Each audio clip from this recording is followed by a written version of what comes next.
지난주까지 저희가 에베소서 말씀을 함께 살펴보았는데 저는 정해진 본문을 가지고 순서대로 그렇게 지금까지 계속 설교를 해왔는데 오늘부터 몇 주 동안은 교리 설교를 하려고 합니다. 저도 한 번도 안 해봤습니다. 그런데 우리 신앙에 있어서 가장 기본이 되고 기초가 되는 부분들을 함께 나누면서 좀 점검해 보아야 되겠다, 그런 감동이 있어서 제가 교리 설교를 준비했는데 아마 여러분이 다 아시는 내용이겠지만 그럼에도 그 말씀에 여러분을 한번 아주 진솔하게 비추어 보실 수 있으면 감사하겠습니다. 예수님은 나를 따르려거든 십자가를 지고 따르라고 하셨습니다. 요즘은 십자가 목걸이도 하시고 귀걸이도 하시고 티셔츠에 커다랗게 십자가를 새기고 다니기도 하지만 예수님 당시의 십자가는 가장 고통스럽게, 가장 무섭게 사형을 집행하는 그런 형틀이었지요. 주님은 그런 십자가를 지고 주님을 따르라고 하신 거예요. 그리스도인이 된다고 하는 것이 너무 쉽게 느껴지는 오늘날, 정말 그리스도인이 된다는 것은 무엇을 의미할까요? 혹시 오늘 우리가 그리스도인이라고 생각하는 그 모습이 진짜가 아니라 가짜라면 그건 정말 심각한 문제가 아닐 수 없습니다. 요즘은 이해할 수 없지만 불과 20, 30년 전만 해도 대학을 가는 일이 굉장히 특별한 일이었기 때문에 그 시절에는 가짜 대학생이 있었다고 그러더라고요. 대학생인 척 하는 거죠. 캠퍼스에서 같이 대학 생활을 하지만 사실은 그 대학의 학생이 아닌 거예요. 같이 공부도 하고 시험도 봐요. 심지어는 MT도 같이 가고 미팅도 따라 나가기 때문에 이들이 가짜 대학생이라는 것을 잘 모릅니다. 그러나 이들은 진짜 학생이 아니기 때문에 아무리 우수한 성적으로 공부를 다 마쳤다 할지라도 졸업장을 받지는 못합니다. 입학을 하지 않았기 때문에 그렇죠. 그저 대학생인 척 하면서 대학 생활을 했을 뿐이에요. 오늘 교회를 다니는 사람들 중에 이런 가짜 대학생 같은 사람들이 있지 않나 싶어요. 그리스도인이 되는 분명한 출발점 없이 그저 교회라는 문화 속에서 살아가는 것입니다. 문화적으로 비슷하고 겉모습도 다를 것이 없는데 결정적인 순간에 가짜라는 것이 드러나게 될 것입니다. 출발점을 분명히 하지 않았기 때문에, 아니 어쩌면 그 출발점 자체가 없었기 때문에 당연히 졸업장을 받지도 못합니다. 예수님을 믿음으로 그리스도인이 되는 그 출발점을 분명히 하는 일은 무엇보다도 중요합니다. 그래서 오늘 그 출발점에 대해서 함께 생각해 보려고 하는데, 우선은 우리가 흔히 출발점으로 오해하기 쉬운 것들을 한번 생각해 보면 좋을 것 같아요. 많은 사람들이 모태신앙이면, 그러니까 엄마 뱃속에서부터 교회를 다녔다면 이미 그리스도인으로서 출발한 것이 아니냐고 말합니다. 모태신앙은 아닐지라도 어렸을 때부터 교회를 다녔다면 그리스도인이라고 그렇게 생각하는 것이죠. 그러나 이것만 가지고 그들을 그리스도인이라고 말하는 데는 무리가 있습니다. 어릴 때부터 교회를 다녔지만 회의에 빠지고 기독교 문화에는 아주 익숙하지만 실제로 생명력이 없는 사람들이 적지 않습니다. 오죽하면 그 신앙이 아직 모태에 있어서 나오지 못한 거라고 이야기하기도 하고, 신앙생활을 못해서 그래서 모태 신앙이라고 그렇게 부르기도 하지요. 또 어떤 사람들은 자신이 영접 기도를 했기 때문에 그리스도인이라고 말합니다. 그러나 어떤 기도문을 따라한 건, 혹은 어떤 기도문을 외운 것만으로 그리스도인이 되었다고 말할 수 있을까요?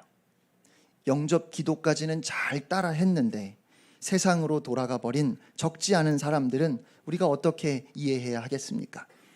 어떤 사람들은 내가 교회에서 교육을 받고 세례받았기 때문에 자신은 그리스도인이라고 말하기도 합니다. 그러나 우리가 잘 알고 있는 것처럼 유럽을 비롯해서 후기 기독교 사회에서는 많은 사람들이 태어날 때 세례를 받아요. 하지만 그리스도인으로 살아가지는 않습니다. 마지막으로 저는 구원의 확신이 있습니다라고 그렇게 말하기도 합니다. 그런데 한 번만 더 생각해 보면 이 구원의 확신이라는 것이 참 우스운 일이에요. 구원 받으셨습니까? 네, 구원 받았습니다. 어떻게 해요? 저는 구원의 확신이 있습니다. 자신이 구원받았다는 것을, 그러니까 자신이 믿는 걸 또 자기가 확신해서 구원받았다는 거예요. 구원은 하나님께서 주시는 건데 여러분이 아무리 강하게 확신한다고 해서 그 확신에 따라 구원이 달라지는 것은 아니죠. 그러면 문제가 무엇일까요? 무엇이 부족한 것일까요? 가장 본질적인 신앙의 출발점, 그러니까 그리스도인이 된다는 것이 과연 무엇인지, 그 무엇보다 분명히 해야 할 그 출발점을 지금부터 여러분과 함께 한번 생각해 보고 싶어요. 저는 복음을 요약하거나 도식화하는 것은 굉장히 싫어합니다. 성경 말씀에 기록된 그대로를 가지고 고민하는 것이 복음에 대한 바른 자세지, 그걸 간략하게 요약하거나 도식화하는 것을 굉장히 싫어하지만 오늘은 교리 설교이기 때문에 그래서 제가 네 가지로 성경의 진리를 요약해 보았습니다. 이 네 가지 중요한 진리를 진심으로 믿고 살아계신 예수님께 반응하는 것이, 그것이 그리스도인이 된다는 것의 의미라고 그렇게 말할 수 있을 것 같아요. 첫 번째 중요한 진리는 하나님이 세상과 인간과 나를 창조하셨기에 하나님은 창조주이시며 인간의 역사, 문화, 그리고 무엇보다 하나님이 나의 주인이시다 하는 것입니다. 한마디로 말하면 하나님이 창조주이십니다. 하나님이 주인이십니다 하는 것이고요. 이것을 성경의 표현, 그리고 고대의 표현으로 바꾸면 하나님이 왕이시라는 것입니다. 주인이신 하나님은 모든 인간으로 하여금 그 창조 세계를 다스릴 수 있게 하셨습니다. 하나님이 존재하실 뿐만 아니라 그 하나님이 왕이시고 주인이시라는 사실은 창세기에서부터 요한계시록까지 성경 전체가 우리에게 말하고 있고, 이것이 빠지면 성경의 모든 가르침이 다 무너져 버리는, 성경의 기초와도 같고 성경의 뼈대와도 같고 성경의 척추와도 같은 것, 그것이 바로 우리 하나님이 창조주라는 것입니다.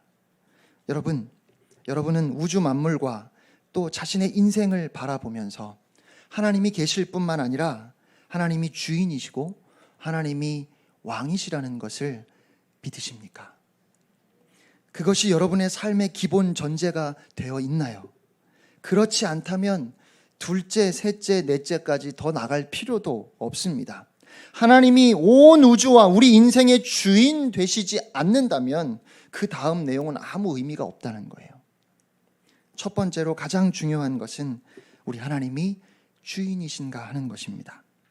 그리고 두 번째는, 그러나 인간이 하나님이 주인이신 것을 거부하고 자신이 스스로 주인 행세를 하고 있고 나 또한 그런 사람이었다는 것입니다. 이것을 가리켜서, 이러한 상태를 가리켜서 죄라고 합니다. 그러니까 둘째를 한마디로 요약한다면 우리는 죄인이라는 것이에요.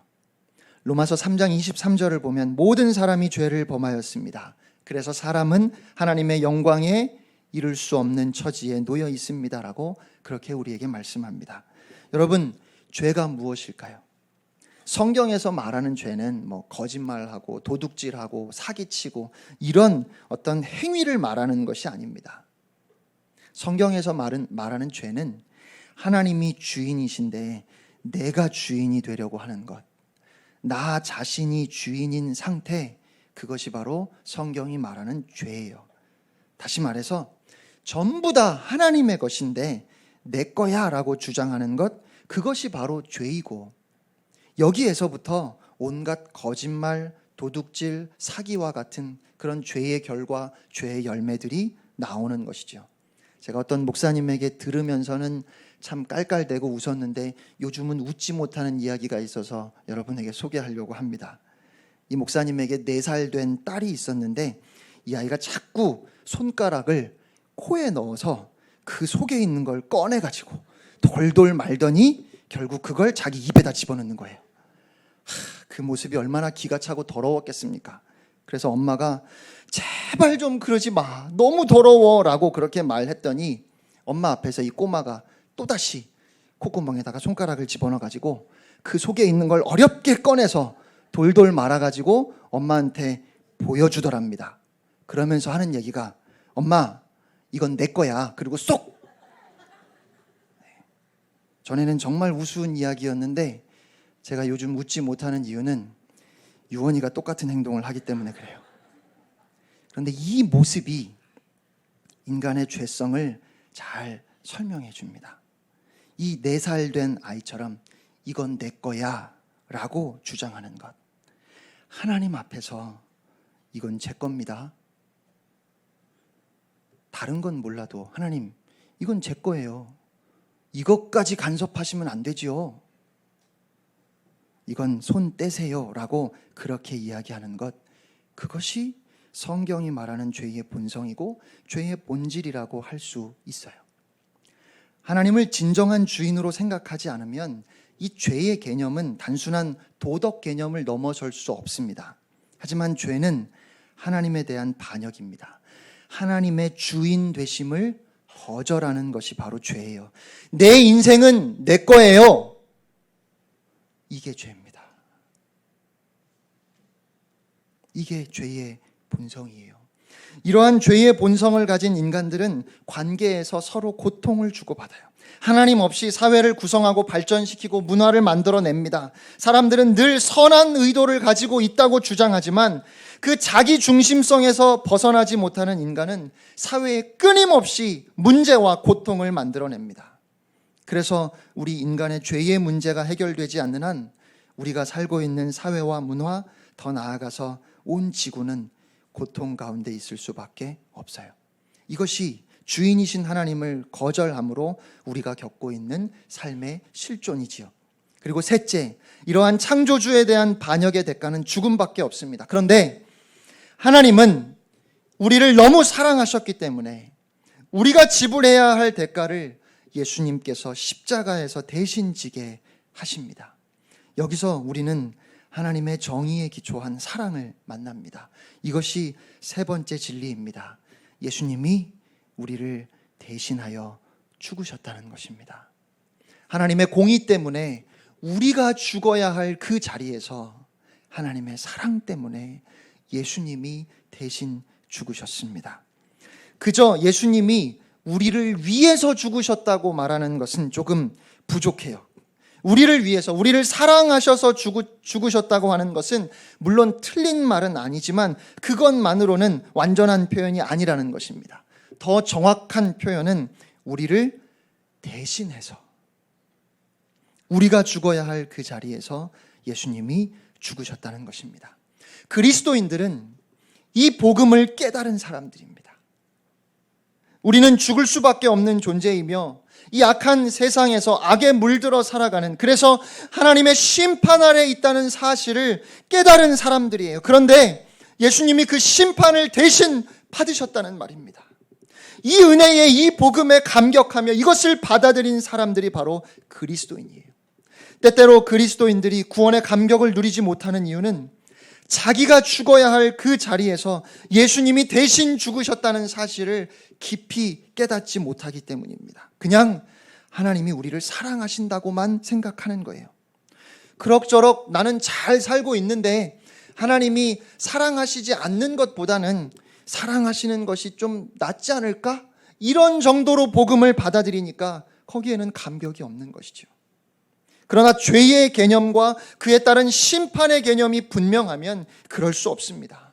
하나님이 주인이신 자리에 내가 서서 내가 주인이 되었기 때문에 우리는 하나님을 거역한 자들입니다.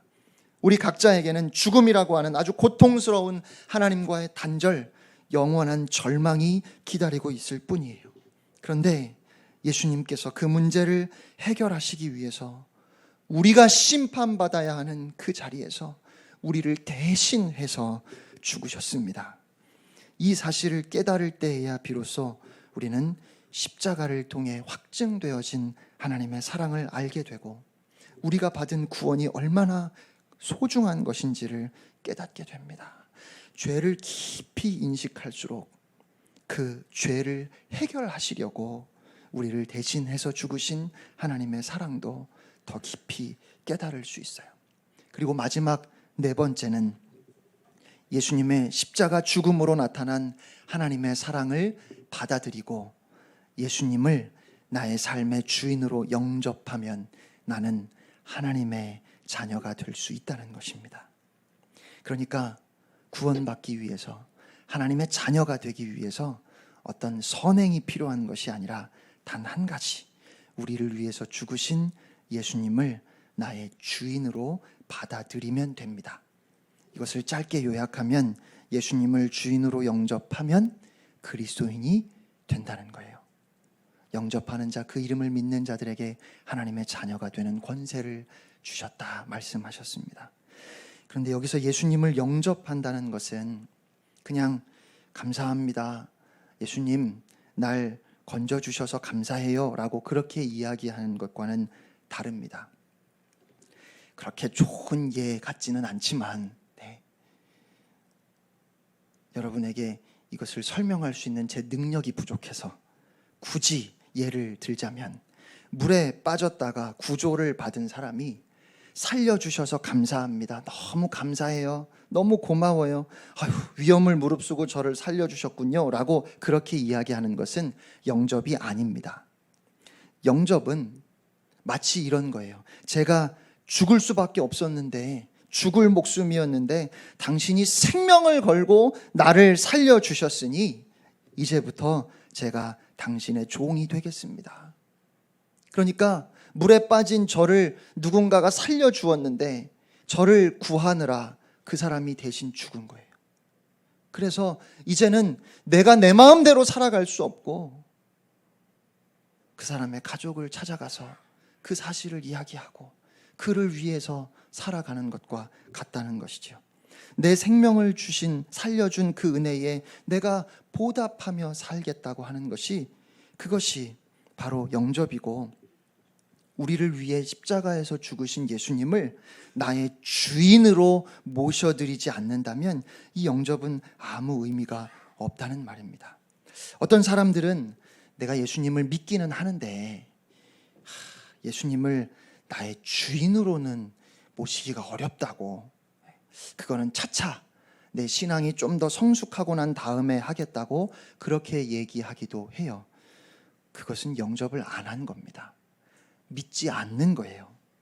영접은 죄로 야기된 문제를 해결하고 하나님 앞에서 나를 바로 세우는 일인데, 하나님이 주인이신데 그 하나님 앞에서 내가 주인 노릇하는 것이 죄라면 다시 예수 그리스도를 영접했다는 그 말의 의미는 이제는 예수님을 주인으로 모시겠다는 말이라는 거예요. 그러니까 그걸 나중에 하겠다고 하는 것은 아직 그 죄의 문제가 해결되지 않은 겁니다.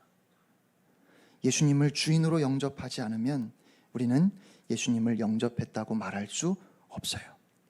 다시 정리하면 그리스도인이 된다고 하는 것은 첫 번째로 하나님이 주인이신데, 창조주 여호와 하나님에 대한 이 진리, 이 첫 번째 진리를 깨뜨려 버린 두 번째 진리, 죄의 문제를 이제 세 번째 진리인 예수님이 해결하셨다고 하는 것을 전인격적으로 받아들이고, 이제는 네 번째 진리, 하나님께서 원래 우리를 창조하신 그 뜻을 따라 하나님의 다스림 아래 살아가겠다고 결단하고 또 그렇게 살아내는 것을 뜻합니다.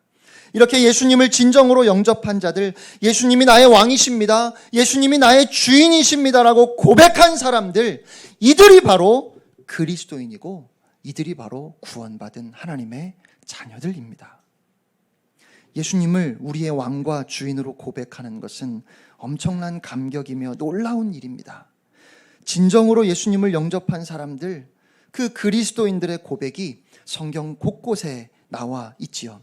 그 중에 오늘 우리가 함께 읽었던 본문 사도 바울의 고백은 예수님을 영접한다는 것이 어떤 의미인지를 우리에게 분명하게 보여주고 있습니다. 본문 7절 말씀을 보면 사도 바울이 우리 가운데라고 그렇게 말을 시작하죠. 우리는 누구일까요? 아마 사도 바울이 편지를 쓰고 있을 때 함께 있었던 그의 동역자들이 이 우리에 포함될 거예요. 또 로마의 그리스도인들을 생각하면서 주의 말씀을 기록하였으니까 여기서 우리는 로마에 있는 모든 그리스도인들도 다 포함하는 말일 겁니다. 그리고 이 말씀이 하나님의 말씀으로 오늘 우리에게 주어졌으니까 여기서 우리는 지금 이곳에 함께 예배드리고 있는 우리 모두가 바로 이 말씀에 기록되어져 있는 우리예요. 다시 말해서 그리스도인 전체를 가리키는 겁니다. 우리 가운데, 우리 그리스도인들 가운데는 자기만을 위해 사는 사람도 없고 자기만을 위해 죽는 사람도 없다는 것입니다. 다시 말하면 그리스도인은 더 이상 내가 주인이 되어 있는 내 중심성에 매여 있지 않다는 것이죠. 이렇게 첫 번째로 부정적인 표현을 쓰고 난 다음에 8절에서 그것을 다시 풀어서 이렇게 이야기합니다. 우리는 살아도 주님을 위해서 살고 죽어도 주님을 위해서 죽습니다. 그러니까 예수님을 주인으로 모신 그리스도인들은 나는 이제 주님을 위해서 삽니다. 그리고 나의 죽음도 주님을 위한 것입니다라고 그렇게 고백한다는 거예요. 그 삶의 목적과 방향이 아주 선명해졌다는 것이죠. 그런데 사도 바울은 그렇게 주님을 위해 살겠다고 말하는 것에서 끝나지 않고 여기서 한 걸음 더 나아갑니다. 8절 후반부에 보면 그는 그러므로 우리는 살든지 죽든지 주님의 것입니다라고 그렇게 고백하고 있어요. 누구를 위해서 산다는 표현과 누구의 것이라는 표현은 차이가 있죠. 여러분, 누구의 것이라고 하는 이 표현이 훨씬 더 강력한 표현이에요. 예를 들어서 아내를 위해서 사는 어떤 남자가 있다고 가정해보면 아내를 위해서 밥상을 차리고 아내를 위해서 설거지도 하고 아내를 위해서 밖에서 열심히 일하고 받은 급여를 그냥 바로 아내 이름으로 된 통장으로 이체하기도 합니다. 이것이 아내를 위해 사는 것이라고 할 수 있어요. 하지만 그러다가도 자기가 싫으면 그렇게 하지 않을 수 있어요. 오늘은 설거지 안 할래. 다음 달부터 월급 내 통장으로 바꿀래. 이렇게 말할 수 있어요. 대부분 남자분들이 공감을 못 하시죠? 감히 어떻게 그런 말을 하겠습니까? 라고 그렇게 저를 바라보시는 것 같아요. 누구를 위해서 산다는 것은 어디까지나 이렇게 자발적인 선택을 뜻합니다. 그러나 주님의 것이라고 오늘 성경이 기록된 헬라어 토우 크리스토라는 이 단어의 의미는 주님께 속했다는 뜻이 돼요. 그러니까 앞에 예로 이야기하자면 이 남편이 직장에 가서 열심히 일하고 있는데 아내가 전화를 했어요. 그래서 당신 좀 들어와야 되겠어요. 설거지가 밀렸네요. 그러면 이 남편은 하던 일을 딱 멈추고 그리고 집에 가야 되는 거예요. 그 사람에게는 선택의 여지가 없어요. 주님의 것이라는 말은 주님을 위해서 산다는 것보다 훨씬 더 강한 표현입니다. 이제 우리에게는 선택의 여지가 없습니다. 주님의 뜻이라면 그것이 최상이고 그것이 최선이기에 우리는 순종할 뿐입니다. 이게 진실한 그리스도인들의 삶이에요. 이제는 자신이 원하는 대로 자신의 뜻대로 자신의 바람대로 사는 것이 아니라 오직 주님의 뜻 가운데 살겠다고 결심하는 것, 이것이 그리스도인이 드리는 참된 고백이라는 것이지요. 그것은 단순한 고백에서 끝나지 않습니다. 정말 우리가 예수님이 나의 주인이십니다라고 그렇게 고백했다면 그때부터는 예수님이 주인으로서 우리의 모든 삶의 영역에 영향을 끼치기 시작합니다. 예수님이 나의 주인이십니다라는 그 고백이 정말 진실한 고백인가 하는 것이 인생의 중요한 순간순간에 보여진다는 것이죠. 인생에서 중요한 결정을 내릴 때 그 사람이 예수님을 정말 주인으로 모시고 있는지가 드러난다는 거예요. 직장을 결정할 때, 학교를 결정할 때, 이성교제를 할 때, 배우자를 선택할 때, 아이들을 키울 때 그것이 나타납니다. 그 사람이 어떤 가치에 의해서 어떤 목적을 가지고 왜 그런 선택을 하는지를 보면 정말 예수님을 주인으로 모시고 있는지 그렇지 않은지를 알 수 있다는 거예요. 특별히 돈을 가장 중요하게 여기는 자본주의 사회에서 돈을 벌고 그 돈을 축적하고 또 그 돈을 쓰는 경제 생활을 보면 그 과정에서 그리스도인인지 아닌지는 알 수 있어요. 진정으로 예수님이 주인이신지 아닌지 그것이 드러난다는 거예요. 실제로 예수님도 이 세상에서 하나님과 경쟁할 만한 존재로 만몬, 재물을 말씀하셨어요. 이는 우리가 하나님 대신 돈을 섬길 수 있는 위험이 얼마나 큰지를 보여줍니다. 마음의 회심은 반드시 지갑의 회심으로 이어져야 한다고 청교도들은 그렇게 말했죠. 예수님이 우리의 삶의 주인이시라면 인간에게 지대한 영향을 끼치는 돈의 문제는 물론이고 우리의 삶의 중요한 순간순간에 이르기까지 내가 주인이 아니라 예수님이 주인이시라고 그렇게 고백하고 그렇게 살아가게 되는 겁니다. 자, 이렇게 말씀을 드리면 이곳에 계신 많은 분들이 이런 생각을 하실지도 모르겠어요. 어떡하지? 나는 그리스도인 아닌가 봐. 그리스도인이라고 생각하고 살아왔는데 그냥 지난 한 주간만 돌아보아도 정말 주님이 주인인 것처럼 그렇게 살지는 못한 것 같은 그런 모습들이, 그런 순간들이 떠오르기 때문에 그래요.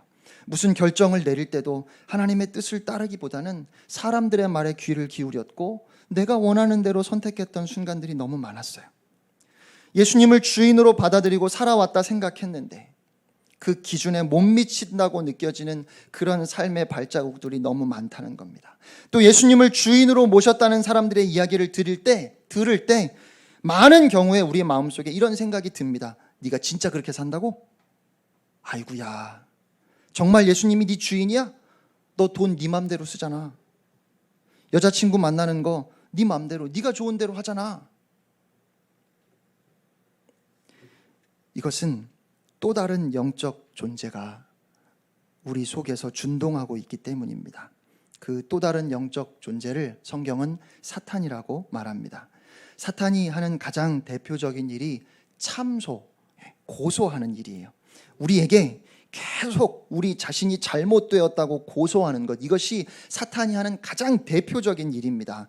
예수님을 영접하고 주인으로 고백했음에도 사탄은 완벽하지 못한 부분, 부족한 부분, 덜 성숙한 부분을 집요하게 붙잡고 우리에게 하는 얘기가 너는 아직 그리스도인 아니야, 이렇게 얘기한다는 거예요. 그런데 여러분, 육군 훈련소의 훈련병을 한번 생각해 보시기 바랍니다.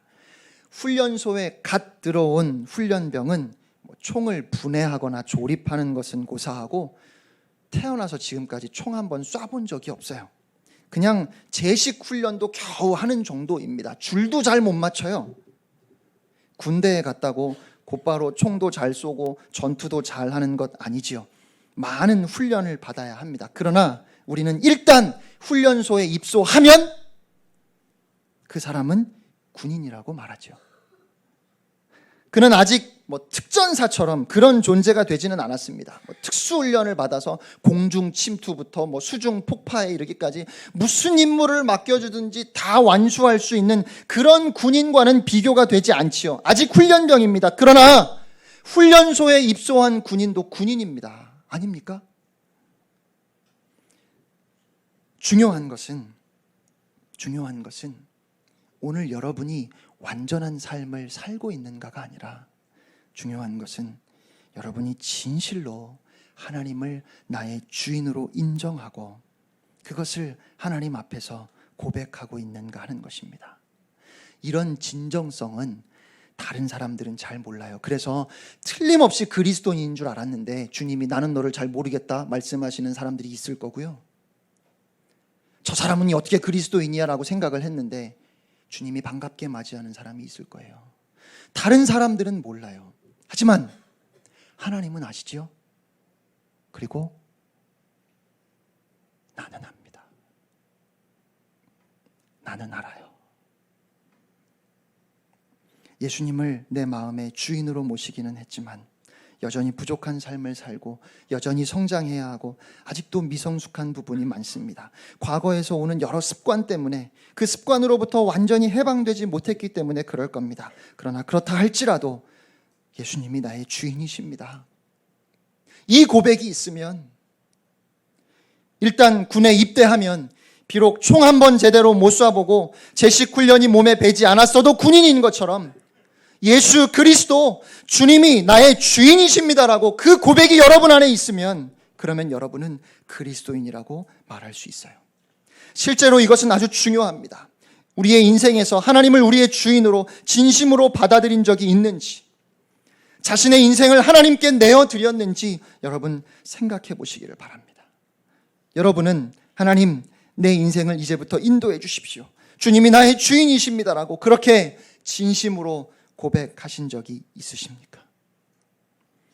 그리스도인이 된다고 하는 것은 이제는 주님을 따르겠다는 것입니다. 주를 위해서 주님과 함께 살아가겠다는 것이죠. 주님이 이제 나의 주인이라고 고백하는 거예요. 비록 우리가 다 못 따라간다 할지라도 순간순간 그럼에도 주님이 나의 주인이라고 고백하고 그 주님을 따라가고자 몸부림치며 주 안에서 성장해 가면서 주 안에서 보다 성숙해 가면서 그렇게 믿음의 삶을 살아가겠다고 고백하는 것, 그것이 바로 그리스도인이 된 증거라는 것입니다. 만약에 그렇게 고백했다면 그 사람은 이제 그리스도인으로서의 삶이 시작되었고 그 사람에게는 복음의 은혜 안에서 보다 풍성한 삶을 어떻게 누리는지 그것을 배우고 성장하는 일이 남아 있습니다. 그러나 아직도 예수님을 주인으로 받아들이지 않았다면 성도의 삶을 아무리 배우고 그럴듯하게 살아간다 할지라도 그 사람은 가짜일 수밖에 없어요. 지금이라도 혹시 여러분들 중에 어려서부터 교회를 다녔다거나 아니면 오랜 시간 이제 문화적으로 기독교에 익숙하긴 해도 아직 예수님을 나의 주인으로 모시지는 못했다 생각 드시는 분이 계시다면, 아직 한 번도 진정으로 예수님이 나를 대신해서 죽으신 그 의미를 제대로 받아들인 적이 없다면, 하나님이 나의 주인이십니다, 내가 주님을 나의 주인으로 모시고 살겠습니다라고 그렇게 결단한 적이 없다면, 이것은 너무너무 중요한 출발점이기 때문에 확실하게 해야 합니다. 저는 이것이 한국교회의 심각한 문제가 아닌가 싶어요. 교회를 다니는 사람들, 자신을 그리스도인이라고 생각하는 사람들 중에 많은 사람들이 기독교를 진리로 믿어서가 아니라 그냥 어렸을 때부터 교회에 다녔기 때문에, 또는 일주일 내내 힘들게 살았는데 일요일 날 그래도 교회 갔다 오는 게 마음이 편하더라고. 가족들이 다 다니니까 가정의 평화를 위해서 그렇게 교회에 오는 사람들이 많다는 것이죠. 그래서 주일 예배를 빠지지 않고 헌금도 하고 교회에서 직분까지 받았는데, 오늘 주님의 말씀 앞에 비추어 보면 여전히 그리스도인이 아닌 경우가 많이 있는 것 같아요. 사랑하는 성도 여러분, 여러분은 그리스도인입니까?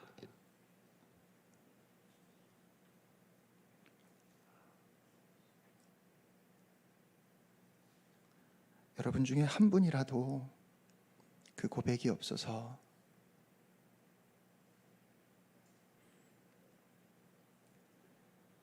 하나님의 자녀 되지 못한 채로 살아간다면,